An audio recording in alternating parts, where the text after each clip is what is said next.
Možná to zní zvláštně, ale díky pobytu v Irsku jsem lépe poznal Česko. 2 roky strávené v irské kultuře člověku otevřel oči a umožní mu pochopit, co dělá českou kulturu jedinečnou, a člověk získá nějaké srovnání. Místní hospody s živou hudbou jsou perfektní místy pro seznamování.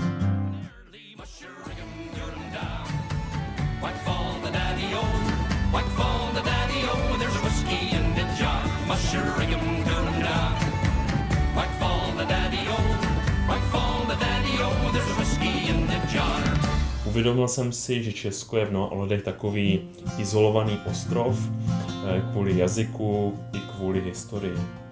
Paradoxní je, že Irsko, ačkoliv je skutečným ostrovem, je díky masivní migraci a angličtině propojené s celým světem. Znám Iry, kteří mají příbuzné v Kanadě, v Austrálii nebo v USA, to znamená, ta propojenost s různými světadíly je jako zásadní.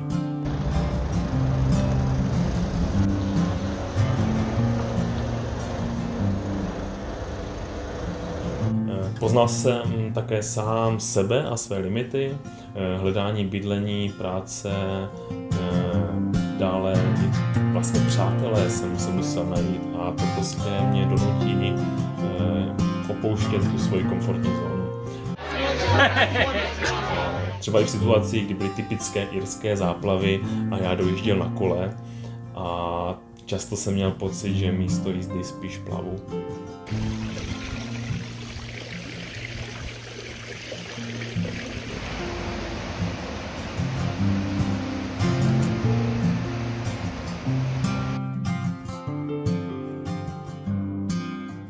Tak to bylo hlavně kvůli architektuře, protože v posledním ročníku studia jsem si udělal volno a odjel jsem do Dublinu na týdenní kurz angličtiny. Tam mě nadchl sebevědomý přístup prostě těch irských architektů. Vždycky jsem obdivoval práci Grafton Architects a dalších světových architektů, kteří právě v Irsku navrhovali a realizovali stavby.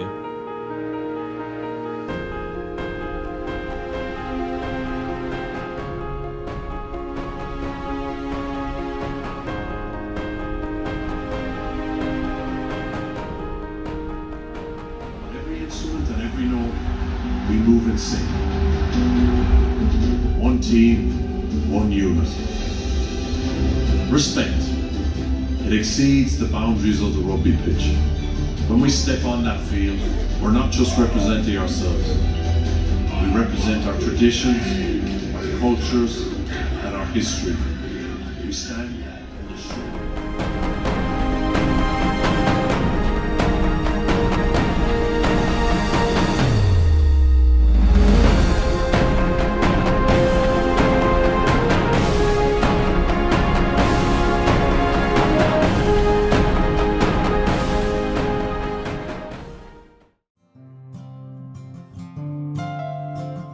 Určitě to byla univerzita, skvělí učitelé, na který jsem narazil, jako je Alois Nový nebo Petr Dýr, kterého jsem měl na diplomku.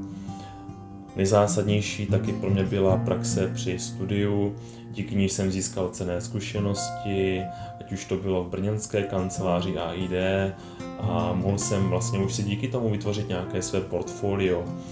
Právě portfolio bylo klíčovým důvodem, proč jsem získal práci v Irsku. Dalším důležitým faktorem byla absolventská stáž.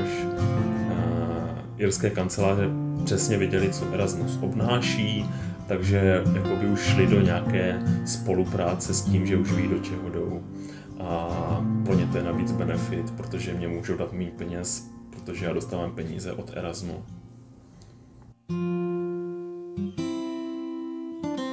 Tak určitě bych zmínil hledání bydlení, to bylo velice náročné. To, jak jsem hledal bydlení, popisuju na svém blogu. Dále to byla angličtina, všechno jsem se vlastně učil za pochodu.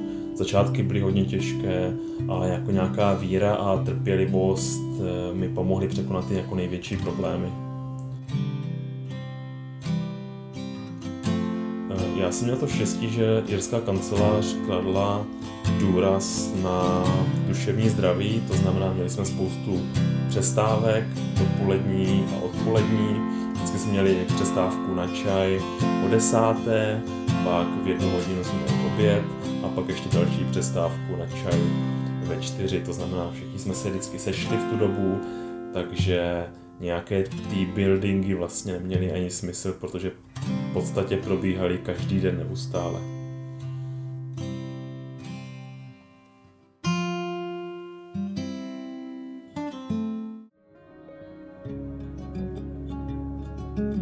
Tak do Kanady jsem si především přinesl jazykové dovednosti, schopnost práce s kolegy z různých koutů světa a dovednosti spojené s dokumentací v angličtině i porozuměním technickým termínům. Klíčovým faktorem pro dostání se do Kanady ale bylo zase to portfolio. Jeho příprava mi zabrala třeba 2 měsíce a bylo to nejlepší, co jsem vlastně mohl udělat. Portfolio je podle mě něco, je to podceňovaná disciplína a myslím si, že často na to architekti zapomínají. Další důležitou dovedností pro mě byla určitě znalost Revitu, kterou jsem si v Irsku prohloubil. Ne díky tomu, že by mě v Irsku učili ten Revit, já jsem byl v kanceláři, kde vůbec neznali Revit, neuměli ho, někteří teda trošku jo. Takže díky tomu, že jsem je učil, tak jsem se toho naučil víc. Takže to mi hrozně moc pomohlo a určitě to byl hlavní důvod, proč jsem získal práci v Kanadě. Těžko říct, jestli bych vůbec dokázal získat tady práci pouze s AutoCADem. Asi by to šlo. Tak asi jsem si uvědomil, že architektura je obor, který lze dělat všude na světě. I právě třeba tady v Kanadě, kde jsem se teďka přestěhoval. Začínal vlastně no portfolio, trošku umět jazyk a mít nějakou ambici a to je tak asi všechno. Zkušenosti zahraničí mi taky ukázaly, jak úzce je kultura propojená s tou architekturou. Taky jsem si uvědomil, jak zásadní vliv má místní klima na podobu staveb.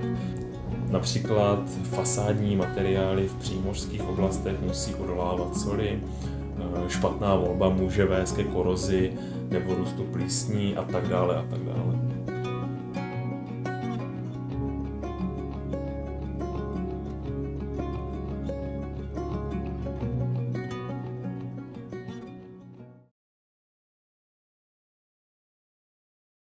Tak určitě vyrazit do zahraničí a nebát se. Prostě využít toho, že existuje nějaká absolventská stáž, kde vystudujete školu a máte možnost vyjet do zahraničí, do evropských států, tak je to určitě benefit a je to něco, kde se můžete zlepšit ať už v jazyku, anebo ve svém oboru jako takovém. Pokud vás zajímá ta moje cesta podrobněji, tak doporučuji můj vlog, tam vše uvidíte, trošku podrobněji rozepsáno, jak jsem cestoval, jak jsem se dostal tam, jak jsem se dostal do Irska, do Kanady. A pokud máte jakékoliv dotazy, můžete mě kontaktovat přes e-mail ohledně Erasmu, najdete užitečné informace na stránkách VUT. Takže to je všechno a mějte se krásně.